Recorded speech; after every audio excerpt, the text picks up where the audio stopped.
chaussons à 2 balles. L'année dernière, t'es perdu. On lâche rien.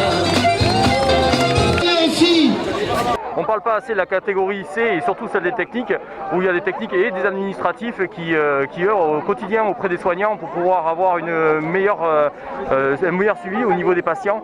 On espère qu'on arrivera à avoir une augmentation, on ne veut pas une prime, mais une augmentation sur l'année, c'est-à-dire 11%. Ça serait déjà beaucoup pour nous tous qu'on ait au moins cette reconnaissance.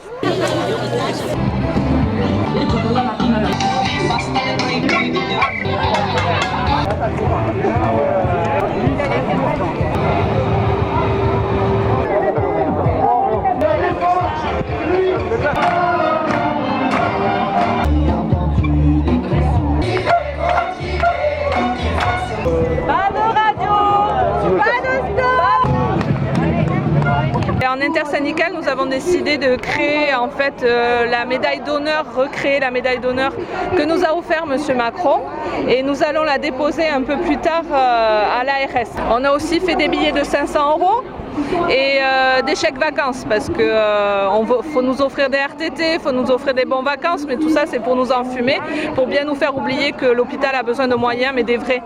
Oh non, on n'est pas des super-héros, nous sommes des personnels avec des compétences, nous avons une formation, c'est notre métier.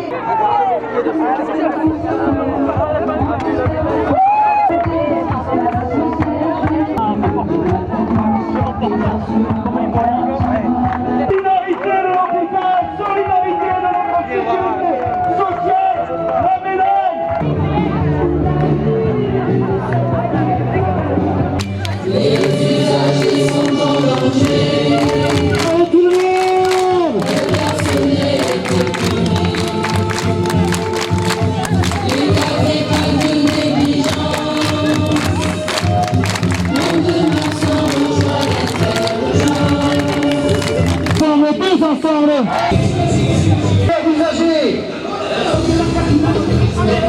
personnel, pour un grand service public, pour des soins de qualité.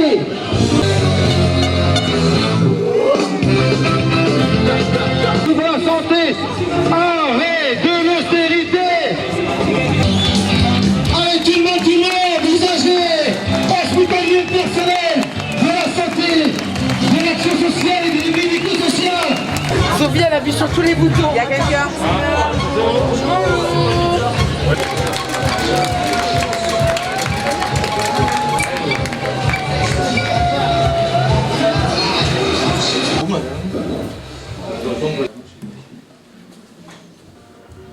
Je ne sais pas si vous avez fait jusqu'à 60 heures par semaine, mais je pense qu'effectivement,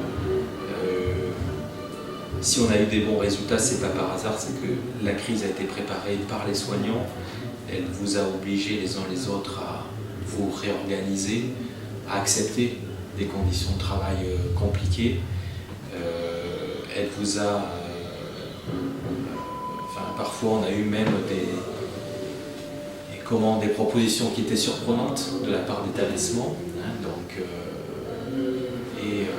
Et bien souvent, on était très largement et bien au-delà de ce qui est dans le droit du travail. Occultant totalement tous les ASH qui font le travail d'AS, mais qui n'ont pas la prime. Pourtant les ASH sont bien les salaires les plus bas de l'hôpital. C'est bien là qu'il aurait fallu faire un effort aussi. C'est d'essayer de faire quelque chose pour ceux qui touchent le moins. Donc là, vous nous dites les soignants. C'est quoi alors? C'est une maladresse ou c'est déjà un axe du gouvernement qui est déjà largement imposé au niveau du Ségur? C'est quoi alors? Je vous répondrai pas. Ah ben voilà.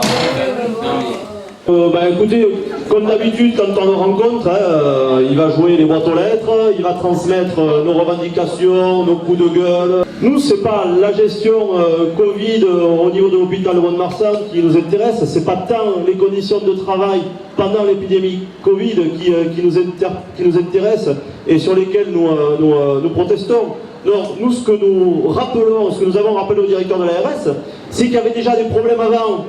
Les problèmes d'effectifs, le manque de matériel, La précarisation des emplois, il y a énormément de CDD, on l'a dit, on l'a rappelé, à chaque manifestation on le dit, on va le redire encore une fois, il y a quasiment 20-25% de contractuels sur l'hôpital de Mont-de-Marsan. Les primes, on est poli, on va les prendre, hein. S'il en tombe d'autres, on va les prendre aussi, mais nous ce qu'on veut c'est quelque chose de pérenne, c'est une augmentation de salaire. Le collègue Yannick l'a rappelé, c'est 300 € net par mois, tous les mois. Voilà, minimum. Si on a plus, on est poli, on prend aussi bien sûr. Donc voilà, et alors effectivement, le directeur ARS, il a toujours envoyé sur l'épisode Covid, et oui, effectivement, je vous remercie parce que vous avez fait du bon travail, des capacités d'adaptation, tout ça, blablabla, blablabla. On s'en fout de tout ça. On s'en fout, ce qui est important, c'est le Ségur de la santé aujourd'hui, qui doit juste donner raison à Macron, puisque c'est déjà organisé, non pas avec nos revendications, mais avec les revendications de Macron, avec sa feuille de route à lui. Donc de toute façon, il n'y aura pas plus de moyens pour l'hôpital et pour le médico-social tant qu'on ne mettra pas plus de moyens dans la loi de financement de la sécurité sociale. Donc en fait, ils n'ont tenu aucune leçon de tout ce qui s'est passé. C'est toujours la même depuis des années. On a un CTE demain, on a vu les chiffres, on est à plus de moins de 3,5 millions. Donc je ne vous dis pas ce qu'on va encore entendre demain, c'est qu'ils ne pourront pas nous aider encore une fois. Donc c'est ce qu'on a demandé aussi à l'ARS. Il va falloir revoir notre budget et nous aider aussi sur le fond, sur les sous, parce qu'il y en a marre de donner à Peugeot, à Air France. Je pense qu'il faut déjà donner à la santé en priorité. Voilà, merci. On veut tout simplement vous dire un grand merci pour vos sourires, votre courage.